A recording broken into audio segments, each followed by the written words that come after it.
Alright guys, so I just want to take a second here, and I came up here to check on the field and see where we're at and how good it looks. I cut it 2 weeks ago, but before that I came in, sprayed a Rest Max on all the weeds. That's why you still see a few brown spots here and there, but the weeds pretty much subsided. There's a couple of them that are popping up here and there, but I'm not really worried about those. You're gonna have that. You'll never get every weed out. But I'm really impressed with how this field looks right now. I came in, cut it 2 weeks ago. We got some decent rains in between then, and it is nice and lush now. If you look at it, you can see all this clover in here. There's all kinds of clover. You can see it all the way through, and it's like that all the way down the field. So that's what we want. I came up here to check on it, and I got a camera. It's down here on a plot pod, down on this field edge here. It had some weeds growing up in it, so came up to get those cut with a weed eater from around it, and get them away for it, so away from it, so it quits making the camera go off. And I'll change a couple batteries if I need to. I don't want to be in here too long because we had a fairly decent buck show up last night, or early this morning, I should say. There was one at 12 something, and then a smaller one at about 5 something this morning in this back corner over here, coming out of the bedding area that we created.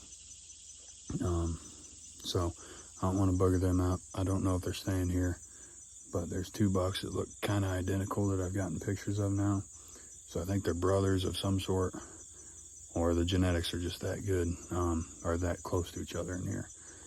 So we're going to freshen up a couple mock scrapes and get those weeds cut from around that camera and get out of here. Check a couple other ones and let it sit. Start shooting the bow. I've been so busy getting this farm ready and everything that I haven't had much time to shoot my bow, and then work. We've been doing a lot of stuff with that. So, but I'm really impressed with how this field looks. It's extremely green. There's a couple brown spots in it, but that's okay. This March, I'll come in here when it still gets cold enough that there's a frost, and I'm gonna frost seed all of this, and that'll get these bare spots out. I'll reseed it again, and yeah, it should be even more lush next fall. So first year clover plot is always hard to get every bit of the dirt pretty green, but I'm very impressed with this. I'm super excited about it. The deer have been in it every day, eating it. So once these big ag fields start getting out around us, this is a solid food source for them that'll be here until it goes dormant, and they'll even still eat on it then probably. So it's a plus. Things are looking up for this year. We got to get a couple more giants to show their faces, which I think will happen as soon as these ag fields start coming out. So super excited. Let's get it done, y'all. Also, just wanted to take a second. If you guys have any questions on what I did with this field, if you're thinking about planting a clover plot or anything like that, feel free to reach out to me. You can message me on the Woods of Water pages. You can message me on my personal page. You can comment and we'll see it. Or my email is also on the Woods of Water Instagram and stuff like that. So, but our email is woodswater with the number 2 in between, 17@gmail.com. If you have any questions, please reach out. I'll do what I can to help you guys, and help you guys be successful in putting in a food plot and stuff. So this is all trial and error. I've done a lot of that the last couple years, teaching myself stuff. The best way for me to learn something is to do it, and just keep repeating the process until it's engraved in my damn brain. So that's what I did with this. I tried different things, and just kept teaching myself little things here and there. So, but it looks real good. It's green all the way through. Like I said, there's a couple bare spots here and there,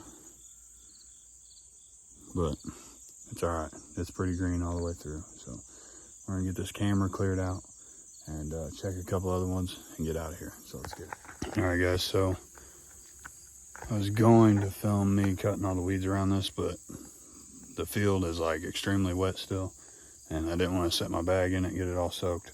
But I went ahead and cut all these weeds. I had weeds growing up in front of the camera and stuff here, and I couldn't see it. It kept going off, and there was deer behind it, but I couldn't see them because the weeds are in the way. So I got all that cut back, and these deer are coming out right here by the camera. I had a buck come through the other night. He walked like right here in front, because I barely caught his rack. I mean, and it's like all blurry and stuff, but I can tell it's a rack. But this deer come out right here. This is a big community scrape that I started, all because of summertime mock scrapes. This farm did not have a scrape here when I first made it a few years ago. Now these deer hit it like crazy. As you can see, one already took a crap in it already. So does are here, they're using it. There's a lot of does and fawns that feed right here every day almost, morning or night. So I wanted to get that cleared up, because I know once these bucks start getting curious, they start hitting mock scrapes or looking for scrapes and cruising a little bit, they'll be by the scrape. So I wanted to get that cleared up. That's done. I also wanted to show you guys, this is like the perfect scenario for a plot pod. I stand by these things, man. We're giving away one with the big giveaway we're getting ready to do when we draw the winner on September 15th. But in this case, I got this one right here with a mulch tree on it, on a field edge. As you can see right here, unless I want to cut through all this stuff, that's the closest tree, or that one, to get a camera on.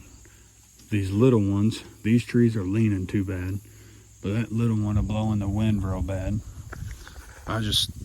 There's no real good tree to get on. So perfect scenario for a plot pod. I use these things from my scrape post that I put up. I got one on that T-post. You can see right down there as well. You can't see you probably can't see the plot pod from here, but there's one set up on that T-post. I run these things all the time, man. They come in handy. You guys, I promise you won't be sorry. You need to check them out at theplotpod.com. And they're not super expensive by any means either. Great things. I mean, I love them. This is a perfect scenario of one. I got it set up here on this community scrape, overlooking this clover field. So these deer hopefully will start cruising, and then they'll come into this community scrape and hit it. And I like my cameras to be close. I want to see the full potential of every deer in that picture or whatever. So I get the cameras close enough to not be too close, but I mean, this one's probably, I don't know, 10 foot from the scrape, I guess. I want it that close, that way when a big deer does come in front of the camera or hits this scrape, I can see him real well. I can tell his full potential. I know how big he is and all that. So it helps me understand who the deer is as well. If I got history with him, I can see him better and all that stuff. So we're going to, we got this done. So I'm gonna go down here and check this regular camera I got that's not a cell camera. I'm gonna check it, and then I got one more I need to check, and I might change some batteries and some cameras, and then we're gonna get out of here. So let's get it. Now I don't want to intrude too much, but I just wanted to show you guys. I got a picture of a buck, pretty decent one back.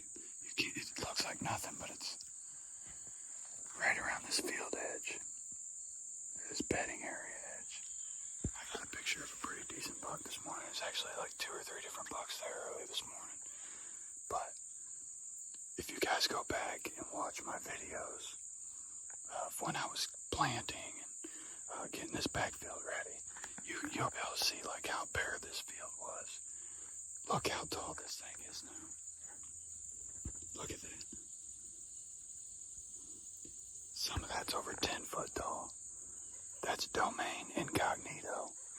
I planted that back here to create a bedding area. That way, hopefully, during the rut, when these does come in, those bucks will hold them here.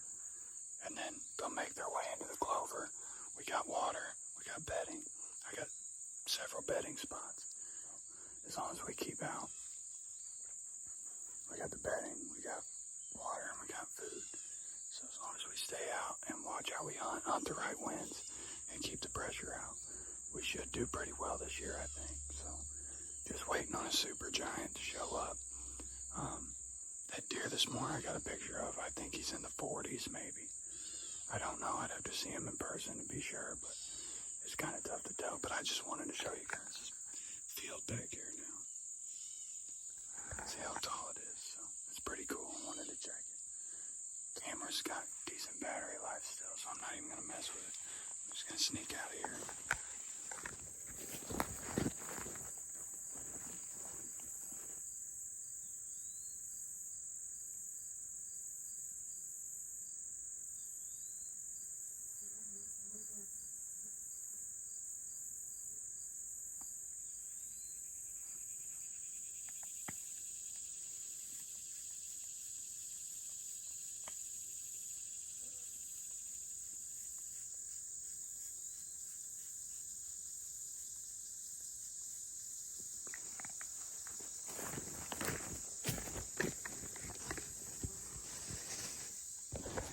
Alright guys, so I just took some branch butter by Black Widow and put it on this branch up here above the scrape. You can see it running down. See how that's all wet? I put it there. I sprayed some Scrape Master. In the scrape you can't tell because it's liquid form, but I sprayed that in there. Now I'm gonna go check one more camera and change the batteries in a couple if I need to. I'm gonna get out of here.